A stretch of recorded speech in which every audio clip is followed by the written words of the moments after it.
Hello mga inday, ang pagkain natin ngayon ay sagbot muna ito mga inday. Hinalo-halo ko, nilagyan ko to ng mayonnaise na chicken spread mga inday kasi ito talaga usually yung pampalasa ko nito mga inday. May ano din ito, nilagyan ko ng pipino, kamatis, sibuyas mga inday. Ito lang yung pinag-mix-mix ko mga inday kasi nga parang feel ko kumain ng gulay ngayon mga inday. Hindi muna tayo lagi kakain na mabibigat sa ating mga tiyan. Kasi minsan napapadalas na rin yung kain natin sa mga mantika, sa mga masasarap na pagkain. Kaya ito naman minsan mga inday, walang ano to, walang egg. Hindi ko muna to nilagyan ng boiled egg mga inday kasi lettuce lang talaga ang target kong kainin nito mga inday. Lagyan ko na lang ng pampalasa to na mga chicken spread. Ayun na pinaghalo-halo ko mga inday. Fights na. Pati mga nakis ko mga inday ay kain ng kain sila.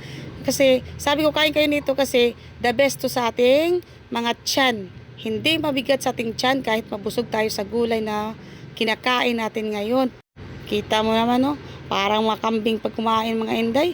Ito yung pinagsasaluhan namin kasi nga sabi ko the best ito sa ating pangangatawan ay kumain din sila ng kumain mga inday.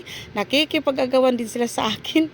Minsan gagawa rin ako mga inday nung haluan ko rin ng mga boiled egg kasi masarap din yun mga inday pag may boiled egg na kasama yung lettuce na kakainin natin.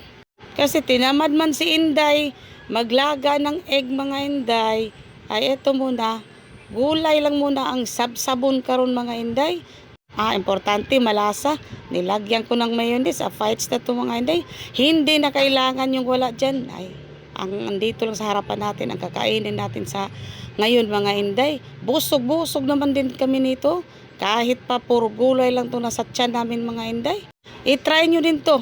Kasi napakagaan lang sa tiyan natin kahit mabusog tayo sa gulay. Marami to. Parang binili ko yata to. Parang kalahating kilo yata tong binili ko mga inday. Kaya pinagmimix-mix ko na lang para mabusog kami.